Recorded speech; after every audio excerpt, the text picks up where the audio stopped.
Hola a todos, mi nombre es Franco Olino, estoy muy contento de estar acá por segunda vez compartiendo estos consejos de alimentación basada en plantas. Me uní a Expire en el año 2020 y en el 2021 pude compartir un poco de los pilares de la medicina de estilo de vida y esta vez lo vamos a enlazar más con el tema del deporte y el triatlón. Vamos a pasar a la siguiente. La agenda para el día de hoy son tres ejes.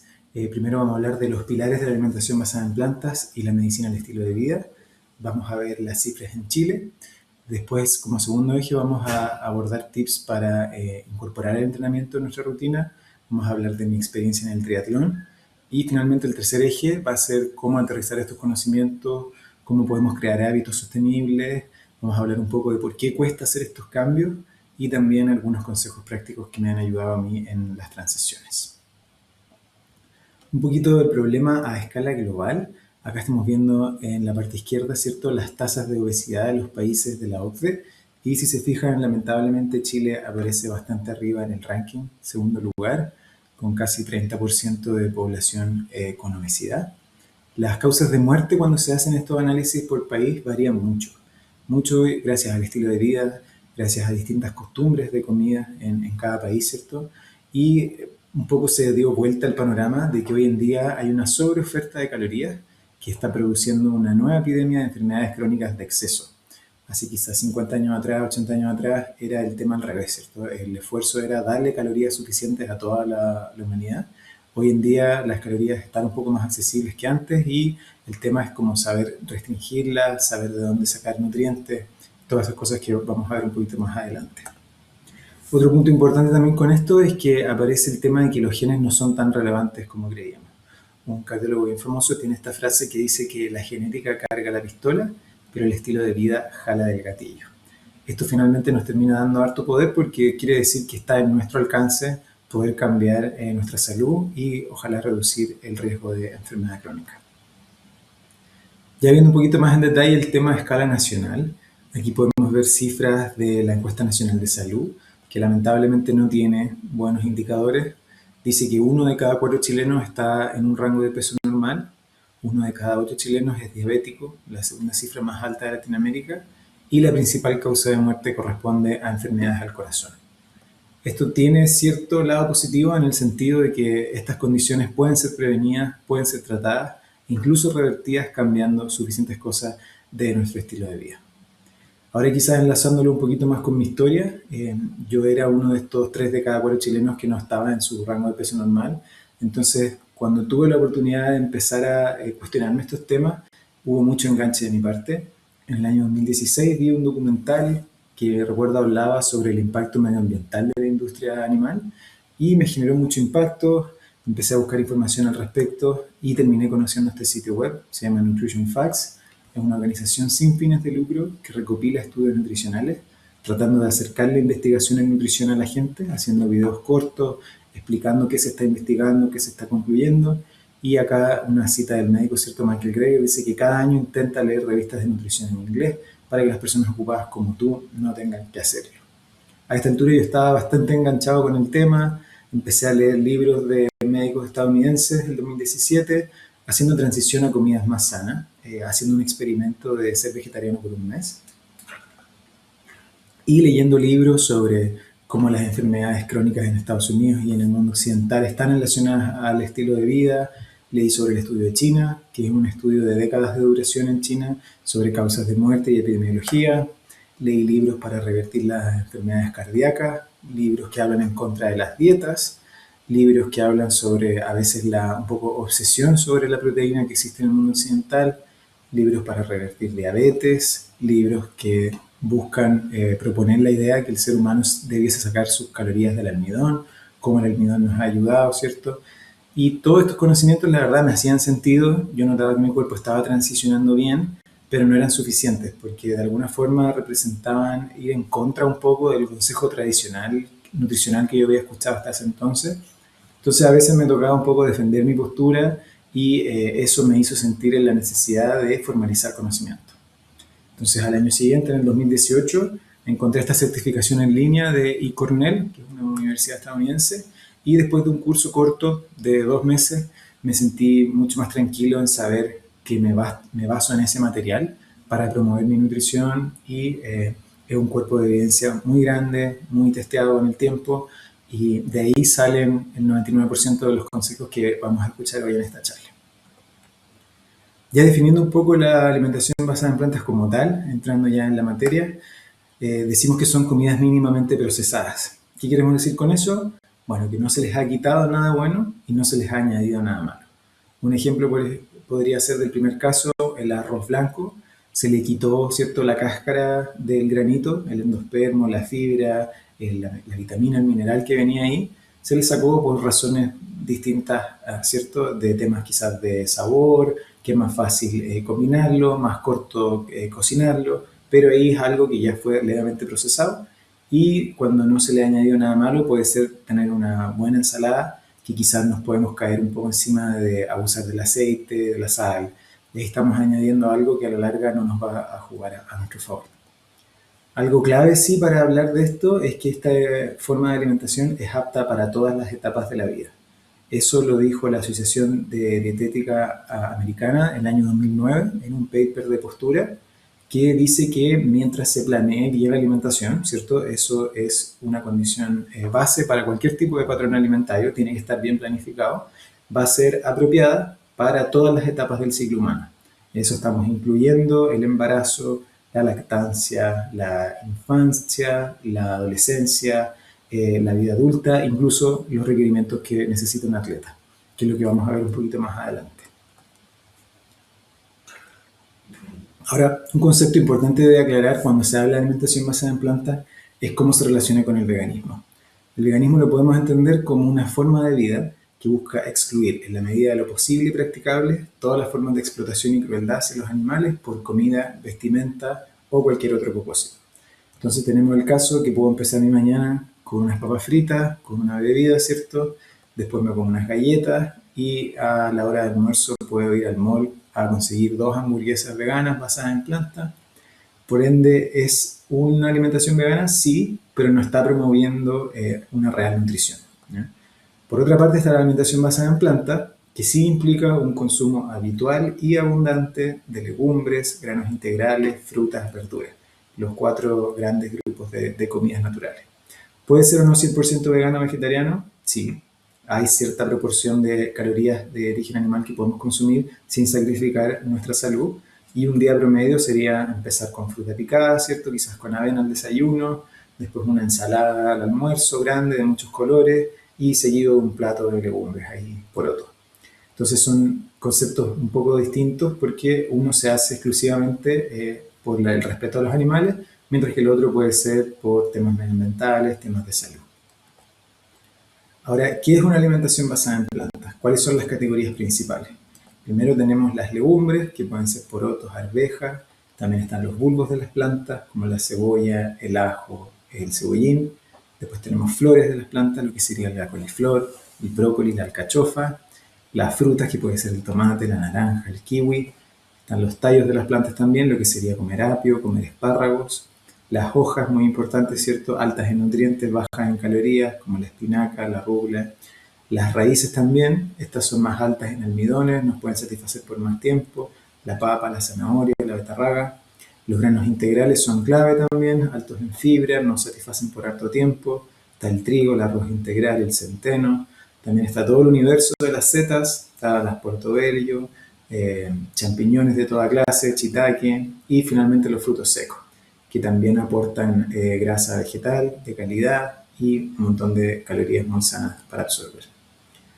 Ahora, si les hablamos un poco de cómo catalogar las comidas y qué tratar de priorizar, la guía de comidas de la certificación que yo realicé dice que el 80% de todo lo que hemos hablado hasta ahora, ojalá sea tu alimentación. Entonces, estos 4 grandes grupos, ojalá que abarquen el 80% o más de las calorías de tu día. Después viene el grupo que sigue siendo basado en plantas, pero procesado. Entonces aquí entrarían las pastas, los panes, los cereales, las galletas, leches vegetales, el tofu.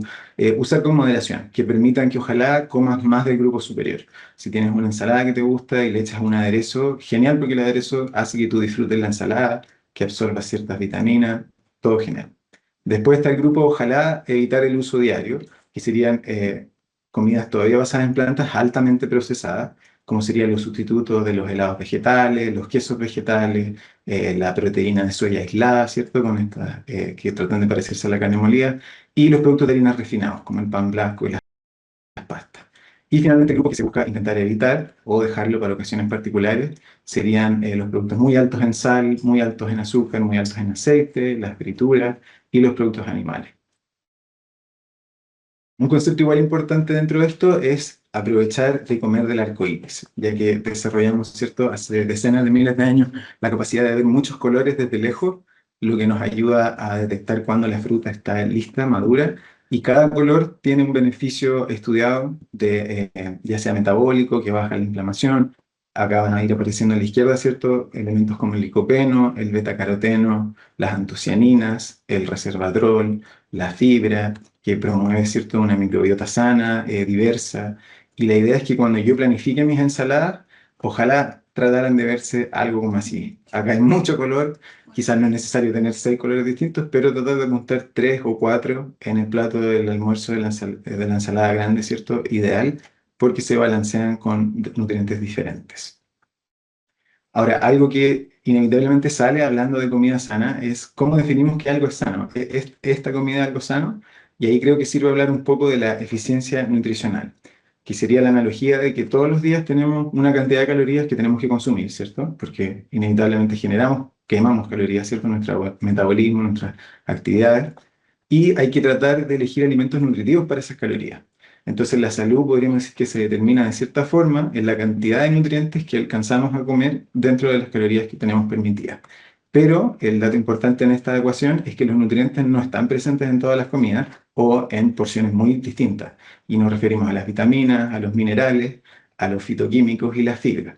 Y por otra parte, las calorías están realmente en todos los carbohidratos, en todas las proteínas y todas las grasas, ¿ya? Entonces, para responder la pregunta si algo es sano, es más útil pensar es sano respecto a qué. O sea, el jamón de pavo es sano, bueno, sí, si lo estás reemplazando por el desayuno dentro del tocino. Si estás sacando tocino para meter jamón de pavo, es más sano. ¿Sería más sano que tofu? Probablemente no. El tofu es más bajo en grasa saturada y es más fácil de digerir. Ups. Ahora, esto lleva a una conclusión que a mí me gustó mucho cuando empecé a averiguar este tema, que pasar hambre no es necesario. Al preferir los alimentos de la izquierda, ¿cierto? Frutas, verduras, legumbres, granos, papas, almidones, se hace más fácil disminuir las calorías sin pasar hambre, porque el volumen que se necesita para llenar el estómago con la misma cantidad de calorías es más grande. Entonces se genera un aviso desde el estómago al cerebro de que ya comiste suficiente y la saciedad real alcanza y debiera durar 3 o 4 horas porque después toma tiempo, ¿cierto?, digerir toda esa comida. Eso también se puede traducir quizás en números de más potencial calórico, por así decirlo.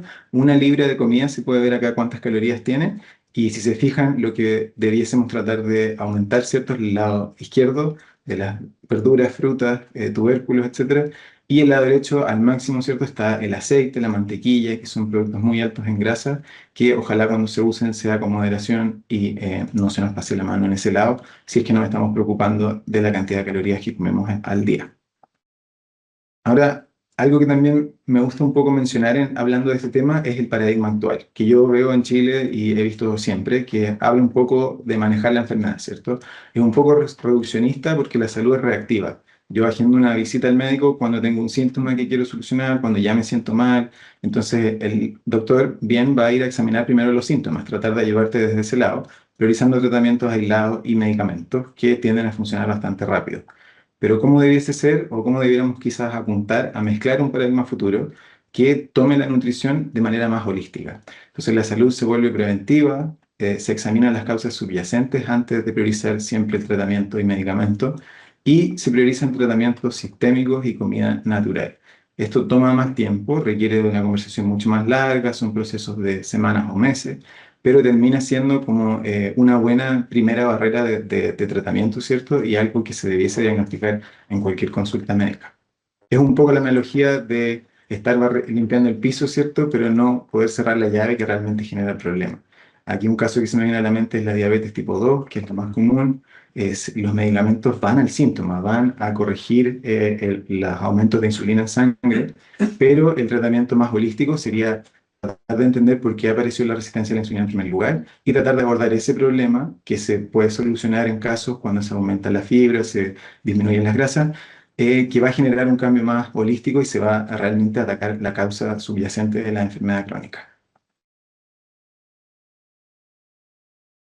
Otro punto importante es que la comida real no es solamente un macro, porque a veces el consejo más tradicional puede ser aumenta las proteínas, disminuye los carbohidratos, con eso puedes alcanzar mejor peso o hacer como un proceso temporal, ¿cierto? Que aborde eso. Pero todas las comidas tienen los tres macronutrientes. Es imposible como separar al 100% unas de otras. Entonces, cuando llaman a restringir carbohidratos, no va a terminar siendo sustentable porque son el combustible óptimo de las células musculares, el combustible exclusivo del cerebro. Entonces, alejarse de eso sin hacer la distinción de qué carbohidrato realmente estamos hablando, no es el consejo sustentable que se busca para alcanzar un estado de salud. Esto habla porque hay diferencias en los carbohidratos. Están en las partes refinados, los procesados, ¿cierto? La analogía que es como un fósforo, ¿cierto? Que yo prendo y se quema rápidamente, versus lo que serían carbohidratos integrales, que nos van a dar energía por tiempo sostenido. Acá, ¿cierto? Está la avena, del otro lado están los productos procesados y del lado de los integrales están las frutas, los granos integrales, las verduras altas en almidón, como sería el camote, las papas. Entonces, de ahí es donde se van a sustentar los esfuerzos que vamos a ver más adelante de triatlón, porque esas calorías se van absorbiendo de manera más lenta, porque van pegadas a la fibra, y la fibra básicamente no existe en el otro lado, ¿cierto? En los procesos refinados. Ahora es un poco inevitable hablar de la proteína, la vemos que como que está en todos lados, pero la aclaración inicial yo diría que una alimentación basada en plantas con suficiente variedad de comidas integrales naturalmente va a tener suficiente proteína. ¿Y qué quiero decir con esto? Que la real falta de proteína es una enfermedad bien extraña, que no ocurre mucho y normalmente viene asociada con gente que no está comiendo lo suficiente. Por ende, cuando tú no estás pasando hambre y estás comiendo volúmenes de comida normal, es casi imposible que te esté faltando proteína, pero vamos a ver más adelante que sí hay un pero, en el sentido de que si yo quiero aumentar mi masa muscular, quiero convertirme en una persona más activa del promedio, sí nos hace bien aumentar quizás temporalmente la cantidad, y más adelante vamos a hablar un poco ahí de los números. Pero, ¿qué pasa con la calidad, cierto? Porque hemos escuchado quizás que las proteínas vegetales no tienen la misma calidad. La verdad es que todas provienen primero de las plantas. Ese es el paso uno, ¿cierto? Porque solo las plantas pueden fijar el nitrógeno atmosférico, ¿cierto? Con la ayuda de la luz solar y crear estos pequeños aminoácidos que se van a juntar en distintas configuraciones y hacer un montón de proteínas que el cuerpo necesita. Pero ¿qué pasa cuando yo elijo las vegetales? Lo que estoy haciendo al final es eliminar el intermediario. El cuerpo humano puede tomar las proteínas vegetales y hacer todo lo que necesita porque no es necesario combinar para completar los aminoácidos.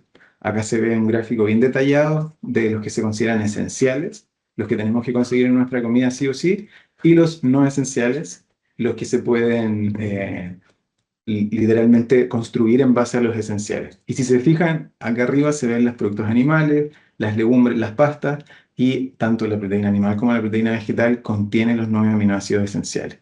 No es obligación combinarlos, pero también se va a dar naturalmente, ¿cierto? Porque a nadie le gustaría comer lentejas rojas los 7 días de la semana, pero tiene que haber ahí cierta variedad, ¿cierto? ¿Y cuánta proteína es necesaria? Volviendo un poco a ese tema, la ingesta diaria recomendada se dice 0,8 gramos por kilo. Ahora, ¿cómo llegaron a ese número? Primero ven el promedio. ¿Cuánto realmente sería el promedio? Y torna como el 0,5. Pero no pueden dar el número del promedio porque la mitad de la gente necesitaría más, ¿cierto? Entonces la distribución normal se van como al 90% y ahí sacan ese 0,8. Pero, ¿qué ha pasado? Como hay mucha investigación en temas de proteína, de musculación, la evidencia ha apuntado que para casos donde yo realmente quiero armar nueva masa muscular, sí hay beneficios si subimos un poco más. Y llegamos al rango casi de 1,6 gramos por kilo. Sobre 1,6 ya básicamente no se ve mayor beneficio y es mucho más importante concentrarse en el ejercicio de resistencia. Eso es lo que finalmente genera las lesiones que después durante la recuperación van haciendo músculos más fuertes y dándonos más masa muscular. Y quizás la pregunta más importante que queda después de eso es, ¿qué tipo de proteína vamos a preferir? Yo por mi parte llevo bastantes años prefiriendo las vegetales y acá a la derecha se puede ver la distribución desde carbohidratos con almidón, ¿cierto? Como la papa que no tienen mucho, a alimentos muy altos en proteína como serían las semillas de zapallo, la mantequilla de maní, las almendras, la linaza, el tofu, la avena. haciendo esas comidas partes de tu vida, de tu día a día, la verdad es que vas a estar ya consiguiendo casi 1,2, no es muy difícil. Y en el caso que quisieras llegar al 1,6 fácilmente, también puedes usar estos aislados de proteína, ¿cierto? Para alcanzar tus objetivos más fáciles. Ahora, si buscamos realmente cómo se crea músculo, han habido varios estudios, afortunadamente hace poco tiempo, que comparan, ¿cierto? La forma más directa de poder sacar conclusiones, hacer una intervención, poner durante 3 meses a un grupo a comer de cierta forma, el otro de otra, y se comparan. En este caso, ambos comieron 1,6 gramos por kilo al día. La masa muscular se medía con un escáner que es muy preciso y se concluyó que el músculo se construyó a la misma velocidad. Hay un 1,8 kilos por ciento 1,8 kilos de promedio en el grupo plant-based y 1,9 en el omnívoro. No es una diferencia significativa. Y acá, bueno, más estudios con distintas poblaciones, distintos protocolos de entrenamiento, ¿cierto? Y los tres concluyen que no hay diferencia. Entonces, ¿cómo podemos quizás guiarnos todavía más para elegir proteína animal o vegetal? Yo diría que es bajo el hecho de que la proteína viene asociada a muchas otras cosas, ¿cierto? Como decíamos delante, los macronutrientes están en todo y cada comida tiene un mundo de nutrientes que el cuerpo procesa sí o sí. Y en el caso de la proteína animal, hay un listado bastante grande que vamos a ir poniendo acá a la izquierda de procesos metabólicos que se generan al digerir proteínas animales que no favorecen la salud cardiovascular ni la real longevidad del sistema cardiovascular. Ahí podemos ver casos como el hierro hemo, por ejemplo, que es fácil de absorber, pero su consumo elevado se relaciona a estrés oxidativo, porque el cuerpo no tiene cómo frenar la absorción de hierro y el cuerpo necesita una cierta cantidad, pero cuando pasa ese nivel hacia arriba puede generar inflamación, aumenta el riesgo de cáncer colorectal. Por otra parte, el hierro vegetal es al revés, ¿cierto? Hay que combinarlo con vitamina C para que se absorba, pero no tiene estos riesgos. Entonces, tratando de comparar desde esa mirada, ¿cierto? Las cosas que yo no puedo evitar digerir, cuando miro la proteína vegetal, veo lo contrario. Veo cosas que me ayudan a bajar mi inflamación, como la fibra, los lignanos, los flavonoides, la vitamina C, que es un antioxidante esencial, el licopeno. Entonces, para mí es más fácil tomar la decisión de proteína vegetal porque todos estos componentes adicionales me van a ayudar a recuperarme más rápido, a poder soportar buena carga y a destinar menor esfuerzo metabólico para digerir mi comida. Ahora, volviendo un poco a mi historia, habiendo aprendido todos estos temas, quise empezar a promoverlo, ¿cierto? Terminé mi certificación, pude dar charlas en algunos trabajos anteriores, comencé a adaptar mi estilo de vida a esto y me uní a un club de running porque sentí que tenía la energía, le encontré cierto gusto salir a correr, entonces quería una comunidad para preparar mi primera media maratón. Y el 2021, después ya post pandemia, me inscribí a un club de natación para aprender a nadar. No tenía mucha técnica y quería hacer eso.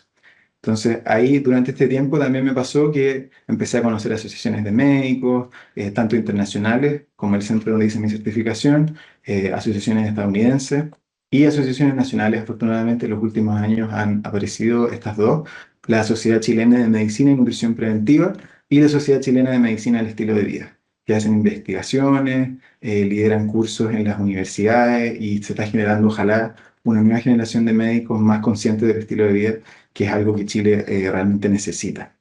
Ahora, si el concepto de medicina estilo de vida suena nuevo, me gustaría hacer un breve repaso de los pilares, ya que hemos hablado en detalle, ¿cierto?, de la alimentación basada en plantas, que es uno de ellos, pero faltan cinco más. La actividad física, la vamos a cubrir un poquito más adelante, que sería realizar actividades que te gusten, como salir a caminar, cuidar un jardín, hacer algún tipo de resistencia, espectacular. La falta o mala calidad del sueño, eso lleva a una peor recuperación, el sistema inmune tenso y aumentan las enfermedades crónicas. También es muy importante tener formas para aliviar el estrés, influye en tu productividad, en tu ansiedad, la depresión, la disfunción inmune. Importantísimo también las relaciones interpersonales. Somos animales muy sociales y sentirnos conectados socialmente es esencial para nuestra resiliencia emocional y la salud en general. Y también eliminar el abuso de sustancias nocivas, disminuye el riesgo de muchos tipos de cáncer, enfermedad cardíaca y pulmonar.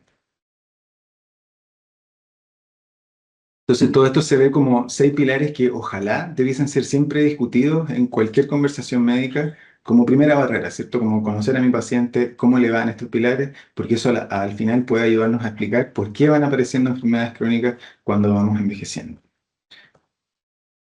Ahora abordando el tema 2, ¿cierto?, de nuestra agenda, de cómo abordar el entrenamiento y mi experiencia en triatlón. Después de haber ingresado a estas clases de natación, ellos me dijeron que también tenían entrenamientos de trote, yo me estaba motivando con mi carrera, así que me sumé a entrenar con ellos y terminaron también metiéndome el bichito de pedalear. Yo solía pedalear de vez en cuando, pero ellos me dijeron que me sumara a sus entrenamientos los fines de semana, me ayudaron a equiparme y post pandemia me compré una bicicleta de pista usada y dije, ok, vamos a pedalear ahí a Pirque.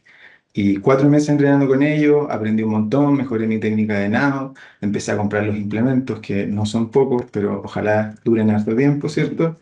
Y después de 4 meses hice mi primer mini triatlón de nadar en Colbún y fue una experiencia muy grata, ¿cierto? Pude probar las 3 disciplinas y todo bien, pero yo sabía que quería un desafío un poco más grande, que esto era como algo que me estaba adaptando de a poco y quería realmente poner a prueba una alimentación sana con el tema del deporte para tratar de abordar dos temas importantes. Y ahí empecé a escuchar de el Ironman, que no sé si le sonará como marca, pero básicamente es una carrera de triatlón que se inició a fines de los 70 en Hawái, después de una supuesta discusión de 3 amigos sobre quién tenía más resistencia, si el nadador, el pedaleador o el corredor. ¿Eh? Y consta de 3 partes. Primero es una natación de aguas abiertas que puede ser en el mar o en algún río o en un lago de 3,8 kilómetros. Después viene la transición uno, que es donde uno se saca el traje de neopreno, se saca el gorro y los lentes, se ponen las zapatillas, los zapatos de bicicleta, ¿cierto? Y te subes a la bicicleta a pedalear. Todo el tiempo andas con un traje debajo que se llama el trisuit, entonces ahí mucho más rápida la transición porque no te tienes que ir a cambiar ropa, ¿cierto? Solo te sacas y te pones a pedalear. El pedaleo es lo más duro, lo que toma más tiempo, más de la mitad de la carrera, y son 180 kilómetros de ciclismo. Y posterior a eso te sacas el casco, cambias los zapatos, la transición 2 y viene la última parte de la maratón, 42 kilómetros de trote.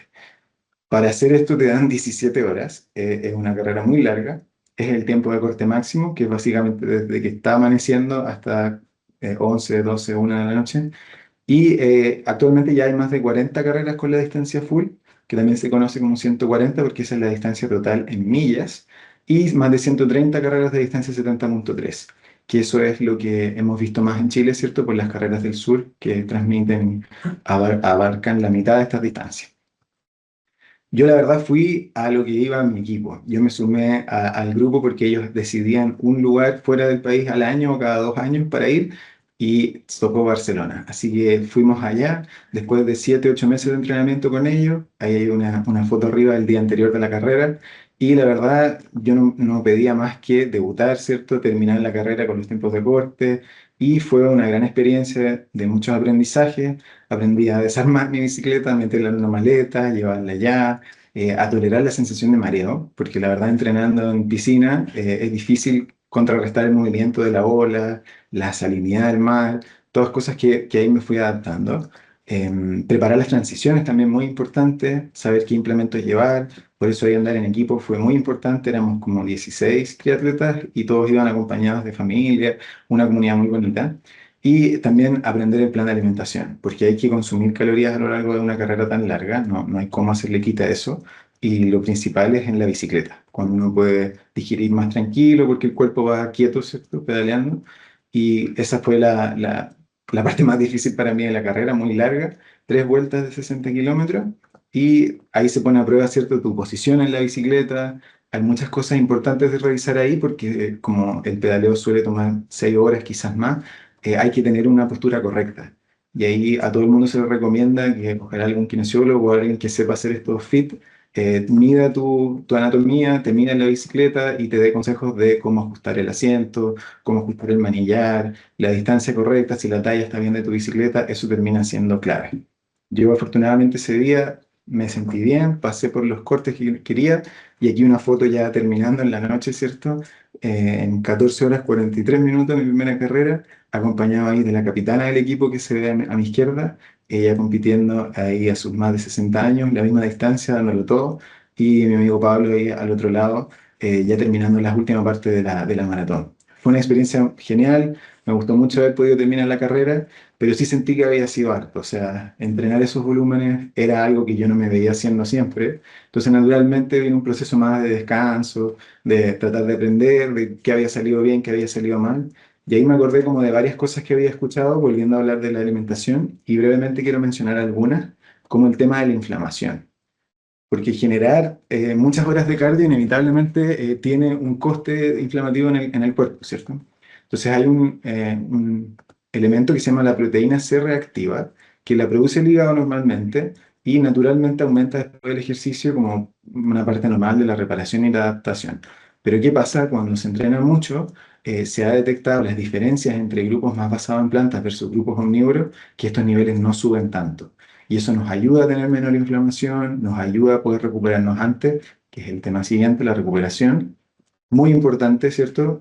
La mitad de lo importante sería recuperar y hacer ejercicio. Es ese ciclo infinito de cargar los músculos, dañarlos levemente con las microlesiones y después darle descanso, ¿cierto? Para que se reparen en el sueño, en el descanso muscular y repetir paso 1 y 2, aumentando la carga gradualmente. Ahí es donde se ven los avances en temas de fuerza. Ahora, cuando se han hecho estudios sobre esto, el grupo basado en plantas, de manera subjetiva en este análisis de dolor después del ejercicio, sí registra números más bajos y probablemente se explica por qué consumen más polifenoles, más vitamina C, todos factores antioxidativos.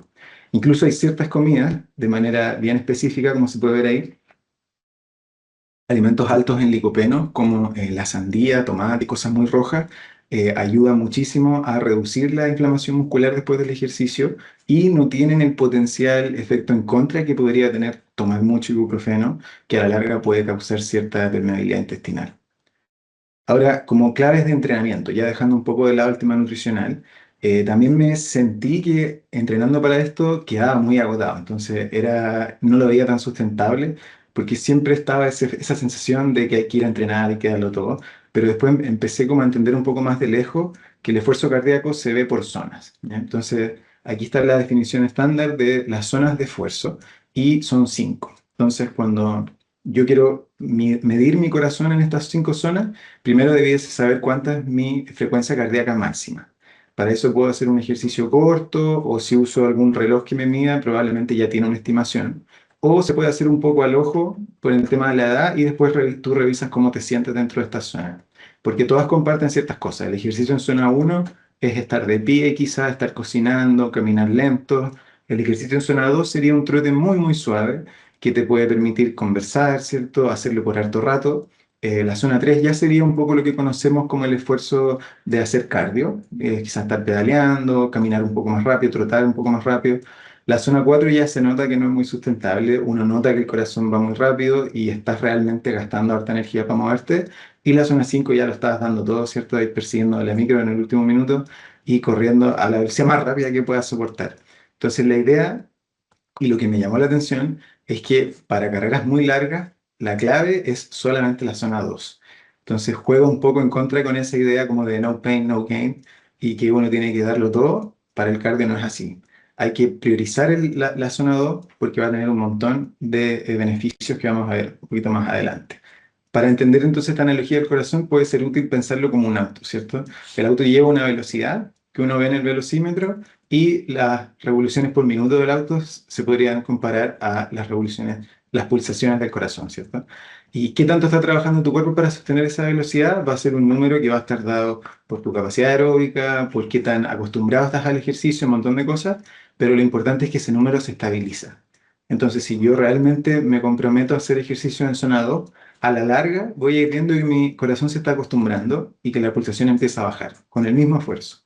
Y lo bueno de eso es que es un esfuerzo sostenible. El corazón ya está, entre comillas, latiendo al máximo que puede, cuando uno está en el 60% del máximo, y se adapta a eso. Entonces se hace más eficiente el corazón y tu actividad como basal tolera mejor ese ejercicio leve. Entonces, un poco la idea de ir lento, pero llegar lejos. Esto hace inevitablemente sí que los entrenamientos se hagan más largos, eso es un poco inescapable. Si uno realmente no tiene mucho tiempo para hacer ejercicio o está recién comenzando, quizás no es tan recomendado centrarse tanto en la zona 2 si hay muy poco tiempo, pero es un ritmo mucho más fácil de sostener. Entonces se pueden encontrar ahí estrategias para salir un poquito más. Lo bueno es que hay menos probabilidad de lesiones, al ir más lento. Eso es clave porque mucha gente al final se termina alejando por problemas de lesiones. También es una recuperación más rápida, el desgaste muscular es mucho menor, la función mitocondrial también mejora. Todas las células musculares, ¿cierto?, tienen estas powerhouses, casitas dentro de las células, que con este tipo de ejercicio van lentamente aumentando en su tamaño, en la eficiencia que tienen para oxidar grasas, que eso igual es clave, porque son estas velocidades leves las que nos permiten sacar calorías de las grasas. Cuando vamos más rápido, básicamente es puro azúcar, puro glucógeno, que se quema más rápido, y también vamos a aumentar la resistencia, ¿ya? Obviamente que también pueden salir cosas mal y los errores comunes de hacer esto es no considerar, por ejemplo, el impacto del clima. Si hace calor, hay 28 grados, va a ser muy distinto a salir a trotar con 14. Entonces hay que entender que mi corazón se esfuerza dependiendo de lo que le toca. Y si hay mucho calor, es muy probable que el corazón mande mucho más rápido y eso está completamente normal.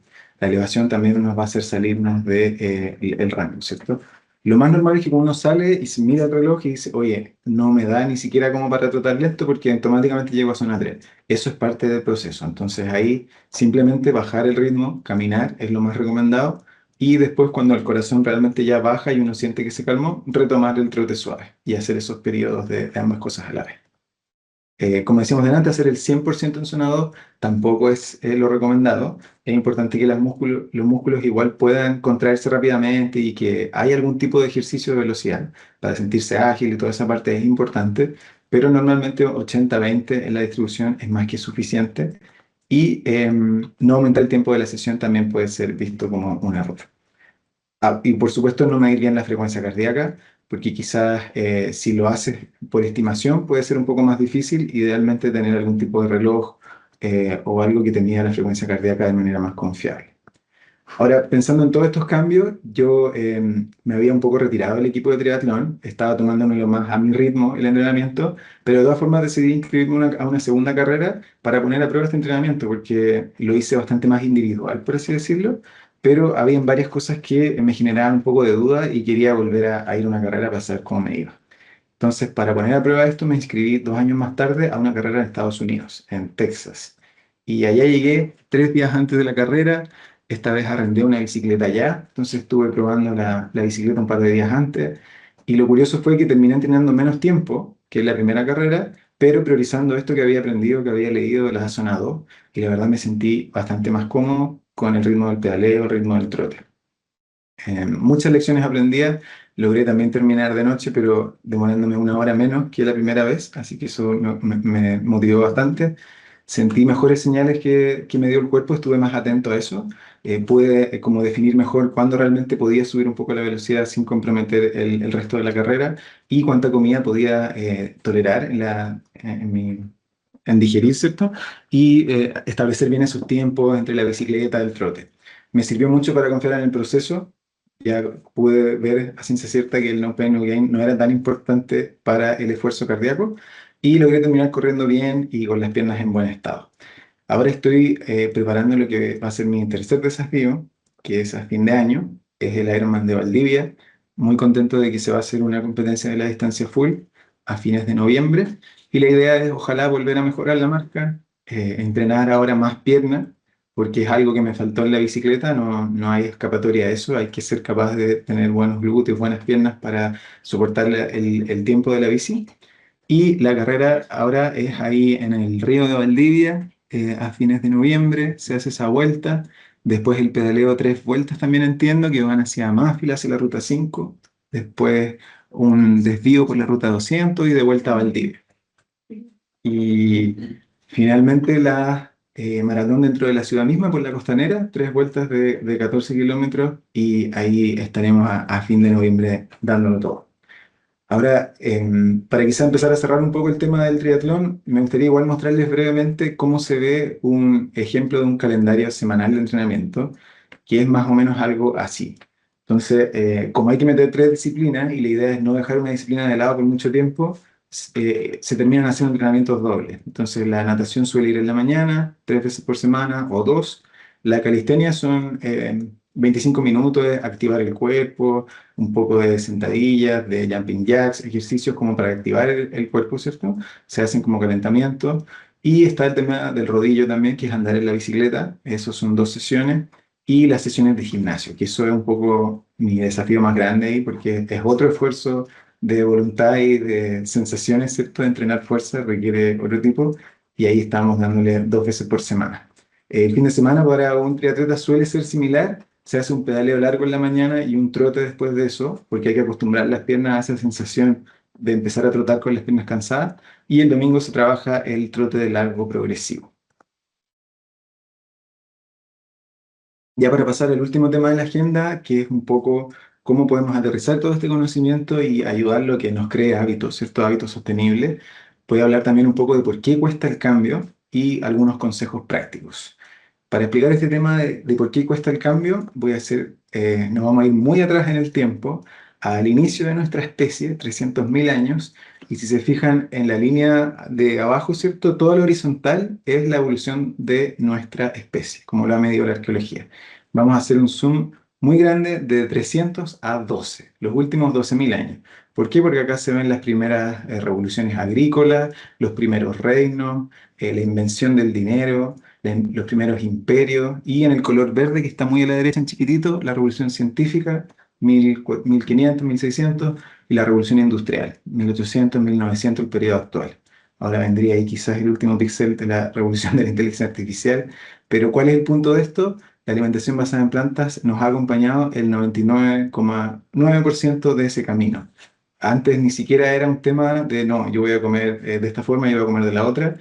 ¿Qué comer? Era la preocupación básica de toda civilización humana, y la evidencia avala la idea que han sido los almidones, los carbohidratos que sacamos usando el fuego, los que han permitido generar civilizaciones humanas, ya sean las papas en América con el choclo, las legumbres en Europa, el arroz en el mundo oriental.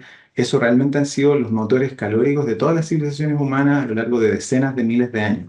Entonces no es sorpresa que para comer bien haya que centrarse en esas comidas. Pero ¿por qué cuesta el cambio? Porque hay algo que creo que nos une a todos los animales, que es un poco las tres cosas que tratamos de buscar, ¿cierto? El cerebro al final está adaptado a un ambiente natural que ya no existe en el siglo XXI, donde el problema se hizo un poco al revés, que ahora hay una sobrepoblación de calorías y es muy fácil conseguir las calorías. Hay que ejercitar cierto tipo de cuestionamiento en eso, ¿ya? Pero va en contra de nuestro propósito biológico, porque todos los animales comparten, ¿cierto?, la característica de tratar de evitar el dolor, conservar la mayor energía posible y buscar recompensas de dopamina. Entonces, ese sistema de retroalimentación se hackea un poco de cierta forma con las comidas de hoy en día que son hiperpalatables, que hacen, ¿cierto?, que sean difíciles de aguantar.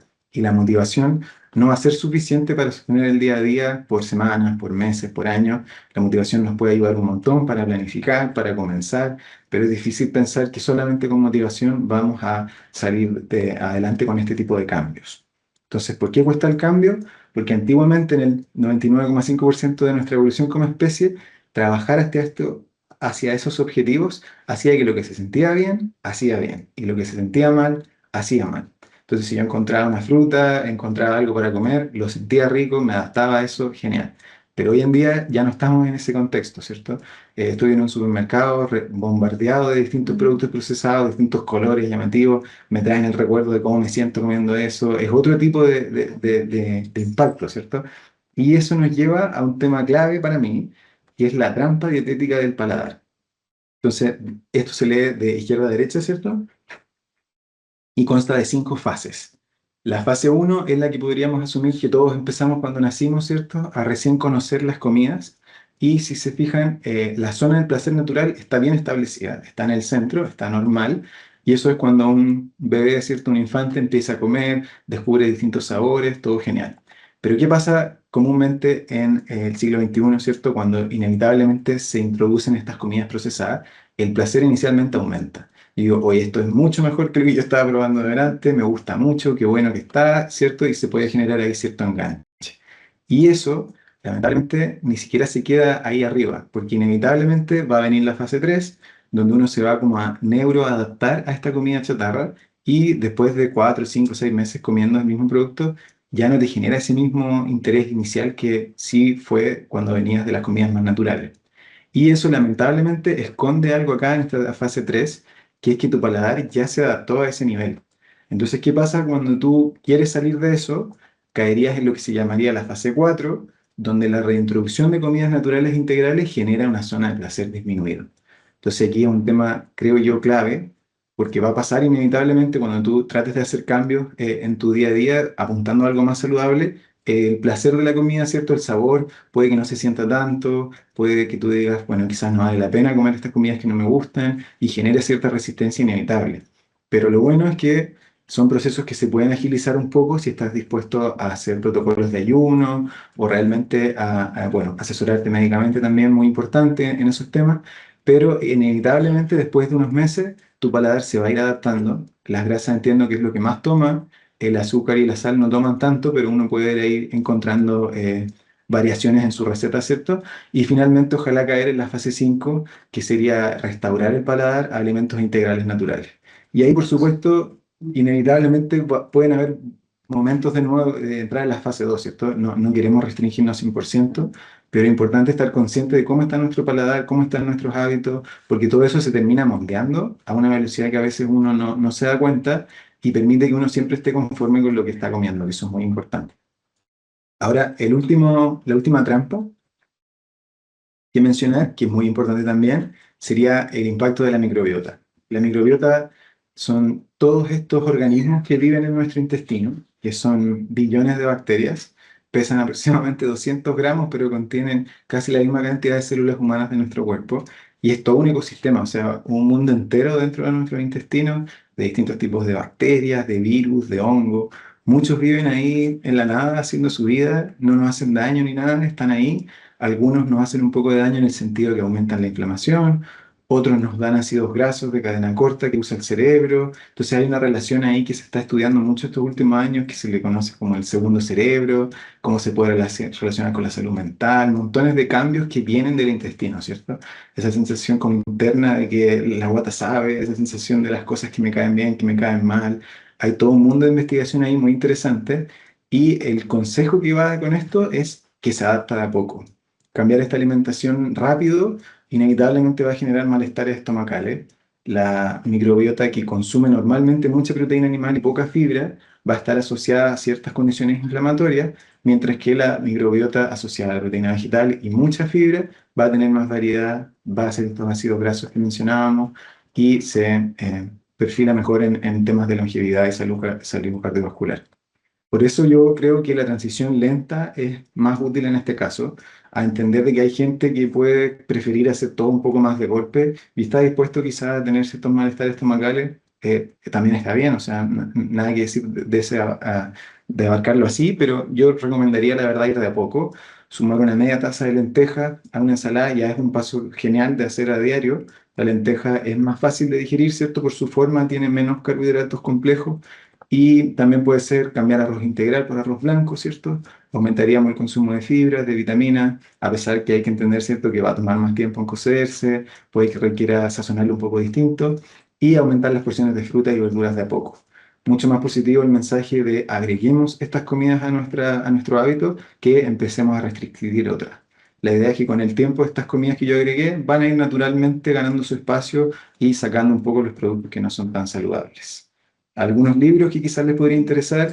Ismael Palacio es un investigador chileno que publica mucho en redes sociales, hace investigación muy interesante de la microbiota, tiene libros para niños, libros para adultos, y un médico estadounidense también que tiene un libro que recopila bastante lo que ha sido la investigación de la microbiota de los últimos años. Ya aterrizando un poco todo esto y empezando a cerrar la charla, tips para mantenerlo simple. La idea es preferir guías por sobre recetas. Acá podemos ver como una maqueta de lo que sería un plato sano. La mitad de tus platos con verduras, un cuarto del plato con legumbres, un cuarto del plato con granos integrales. Esto se acompaña quizás de algún aderezo que me guste, con postres, frutas, agua, jugos, té. Y aquí si cambiamos la maqueta por un plato real, puede ser verduras al horno, ¿cierto? De altos colores, la esquina de arriba tiene tofu, al horno, camote se ve en el otro lado y la palta ayuda a mezclar todo, ¿cierto? A poder absorber ciertas vitaminas que son liposolubles, que funcionan mejor cuando uno come todos estos platos bien variados, ¿cierto? Bien mezclados. Ahora también mantenerlo simple, recetas fáciles de hacer hummus en casa, no toman mucho tiempo la verdad, verduras al horno, quedan deliciosas, mezclado ahí con una quinoa. También pueden ser el clásico, ¿cierto? Pote de legumbres, acompañado de verduras para mejorar la absorción del hierro. Y un tema interesante es que al seguir este tipo de alimentación, muchas veces pasa que la variedad de alimentos termina creciendo, porque son muchos tipos de legumbres, muchas verduras con y sin almidón, y uno la verdad está harto tiempo como conociendo productos nuevos, entonces no es tanto esa sensación de, yo ya no como estas cosas, te engancha más el tema de que estás comiendo cosas nuevas. La idea también importante es hacer almuerzos contundentes. El plato de la derecha básicamente no te va a llenar, ¿cierto? Le falta proteína vegetal, le faltan grasa. Mientras que el plato de la izquierda ya sabemos que tiene algunos colores, tiene dos fuentes de proteína, me va a dejar satisfecho más tiempo. Algunos implementos muy útiles para tener en la casa, quizás una máquina para hacer leches vegetales, una buena licuadora, una olla a presión, esta como que aparece aquí a la derecha, ayuda a cocinar las legumbres más rápido, de manera segura, son accesibles y ayudan un montón. Algunos ejemplos también, preparaciones fáciles de cocinar que sean llenadoras. Ahí se ve un plato bien balanceado de 7 plantas distintas, todas cocinadas y reunidas en el plato y se hace algo sencillo, rápido y la variedad para elegir, lo que mencionaba antes. Ojalá atreverse a probar plantas nuevas, a cocinar algunas que quizás no te imaginas. Yo el brócoli lo conocí crujiente muy tarde, pasé años comiendo brócoli muy, muy cocido, ¿cierto? Y nada, me encanta ahora, lo preparo así y genial. También el tema de porcionar puede ayudar mucho. No tener el peso de estar cocinando todos los días es algo clave. Ojalá hacer más de una porción para refrigerar, congelar. Y mientras menos decisiones hay que tomar al día, es más fácil acostumbrarse, ¿cierto? Eso es como base para generar un hábito y no dejar que lo perfecto sea el enemigo del progreso. No porque algún día yo tuve un evento social en el que decidí darme el gusto de comer como sea, voy a tirar por la borda lo que había de antes, ¿cierto? Simplemente al día siguiente tratamos de hacerlo mejor y retomamos los principios de comer más sano. Hay una aplicación que la recomiendo siempre, se llama La Docena Diaria, y quizás puede ser útil a modo de diagnóstico para hacerlo una vez de vez en cuando, como para realmente cuestionarse si estoy comiendo una buena variedad de productos. Ahí aparecen en pantalla las 12 categorías de productos que debiéramos incluir en el día. Es un largo listado de comidas, la verdad. Si se ven las cajitas rojas es una porción, entonces termina siendo mucha comida y va con eso de la idea de que las comidas que no son tan sanas, más que restringirlas, van quedando un poco de lado porque se priorizan estas otras. Las comidas no son solo calorías, ¿cierto? Un tema muy importante que no hay que olvidar es que está el tema social, es un tema con cómo conectamos con nuestra familia, cómo generamos de espacios sociales, de compartir, ¿cierto? Todo eso está envuelto en la comida. Entonces a veces quizás esta comida sana la pueden encontrar aburrida y como blanda, ¿cierto? Bueno, es importante tener en cuenta que existe un montón de variedad hoy en día que no es difícil de conseguir en Chile, de productos basados en plantas procesados que tratan de igualar todos estos sabores a los que estamos acostumbrados de comidas ricas, ¿cierto? Buenos postres, quizás cosas más fritas y cosas que no hay ningún problema en mantener, ¿cierto? En nuestra vida, mientras que ojalá no se transformen en cosas diarias, ¿cierto? Y aquí, bueno, está la respuesta un poco meme aquí a la izquierda, que si la comida es procesada y no es saludable, bueno, volvemos al bowl, ¿cierto? Pero ahí te pueden decir que es muy caro, que es pretentious, y la verdad, ahí te puedes responder con que basta con comer arroz y porotos, ¿cierto? Y ahí volvemos al tema de que podría ser, bueno, como barata y aburrida. Entonces, la verdad es que afortunadamente hay para todos. En los locales cada vez más fácil encontrar opciones basadas en plantas, bastante buenas en comparación, y se hace un poquito más fácil también ese aspecto social. Para terminar, igual mostrar algunos desayunos, ejemplo. Estos son cosas que he comprado acá en Santiago, desayunos bien completos. Acá hay un desayuno en la casa, ¿cierto? Leche vegetal con café, un pan de palta con algunos germinados, levadura nutricional y un pan dulce que me gusta mucho, mantequilla de maní con plátano. Más ideas de desayuno, ¿cierto? El bowl de la avena que se los voy a mostrar. Pudding de chía que se dejan en el refrigerador la noche anterior, tofu, panqueques veganos con harinas veganas, bueno, todas las harinas son veganas, ¿cierto? Avena, cosas así. Ese ya es como un brunch, ¿cierto? Porque ahí tiene hasta una hamburguesa de lentejas, pero comidas bien llenadoras. Acá a la derecha se ve lo que es mi bowl base de desayuno. Se va armando foto a foto, pero es básicamente avena, creatina que uso, semillas de linaza, coco, cranberries, semillas de calabaza, semillas de zapallo, leche vegetal, dátil y fruta congelada. Eso es como una base que trato, ojalá, de comer todos los días porque me ayuda un montón, en verdad, a tener calorías sanas, a tener una base para hacer estos ejercicios y la verdad no me genera problema comerlo a diario, quizás a veces voy cambiando alguna fruta por otra y teniendo algún reemplazo, pero es algo muy estable en mí ese tipo de desayuno. Y para el almuerzo, bueno, la misma estructura de antes, ¿cierto? Esa receta de cómo separar los platos. Acá van a ir apareciendo algunos locales de Santiago con ofertas muy atractivas, platos llenos de colores, que realmente te sacan el hambre por buenas horas, que no son solo ensaladas, ¿cierto? Y, ¿por qué no? Un sushi, que me encanta, esto es Cambo Vegan Sushi en Barrio Italia, muy sazonado, nada que envidiarle a cualquier otro tipo de estos tipos de comidas. Y ya para cerrar un poco, como conclusiones, creo que es importante exigir buena evidencia en lo que termina afectando más nuestra salud y longevidad, ya sea familia, seres queridos. Es importante tener acceso a información científica, imparcial, lo más objetiva posible respecto a qué consejos vamos a darle a la gente para promover una salud óptima, para tomar una decisión informada. No solo se busca vivir más, ¿cierto? Sino vivir con energía, envejecer mejor, prevenir enfermedad crónica y mantener nuestra independencia a lo largo, ojalá, de lo más que podamos, ¿cierto? La transición es bien difícil, la resistencia a lo nuevo es muy natural, ¿cierto? Combatimos con nuestra propia naturaleza, con nuestro propio instinto y la evolución de decenas de miles de años que nos enseñaron a buscar esas calorías y a engancharnos a ellas.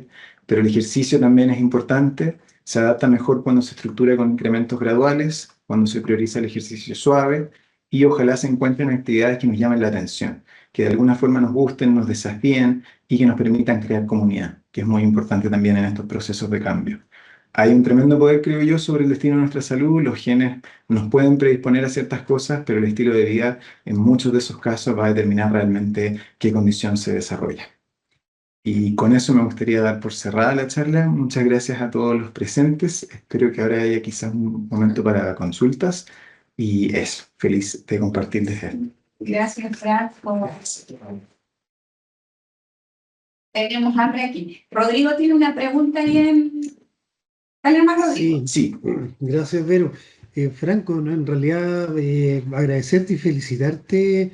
Muy bien presentado, muy bien hilvanado los temas, entretenidos. Saltaste de temas entre comillas diversos, pero súper complementarios con tu experiencia personal. De verdad, hiper, hiper agradecido. Hiper agradecido. De verdad te felicitamos. Una pregunta cortita. Yo creo que todos los que estamos aquí presentes tenemos el instinto de seguirte en ese camino, ¿ah? No es fácil, está claro. Genial, muchas gracias.